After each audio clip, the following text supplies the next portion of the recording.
বৃষ্টির দিনে মন চাই খাই খাই, সেজন্য আজকে বানাবো চাউমিন। চাউমিনটাকে প্রথমে সেদ্ধ করে নিয়েছি লবণ আর সাদা তেল দিয়ে, আর ওখানে আমি জল ঝরাতে রেখে দিয়েছি। আর এখন আমি ডিমটাকে ফ্রাই করে নিচ্ছি হালকা একটু লবণ দিয়ে।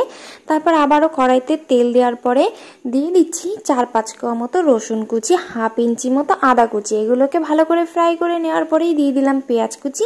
এবার সমস্ত কিছু খুব ভালো করে ফ্রাই করে নেওয়ার পরেই দিয়ে দিলাম কাঁচা লঙ্কা আর সেদ্ধ করে রাখা চাউমিন। সমস্ত কিছু খুব ভালো করে মিক্স করে নেওয়ার পরেই দিয়ে দিচ্ছি সেই ফ্রাই করে রাখা ডিম। সমস্ত কিছু আবারও খুব ভালো করে মিক্স করে নেওয়ার পরে স্বাদ মতো লবণ দিয়ে ভালো করে ফ্রাই করে নিলেই হয়ে যাবে আজকের চাউমিন। আর শসা, পেঁয়াজ আর টমেটো সস দিয়ে আমার প্লেটটাকে রেডি করে খাওয়া স্টার্ট করে দিলাম। এভাবে সিম্পলভাবে একদিন চাউমিন করে দেখো, ভীষণ টেস্টি খেতে হয়। আর খাওয়ার সময় মনে হবে সেই ছোট্টবেলায় মা আমাদেরকে কিন্তু এভাবেই চাউমিন করে দিত।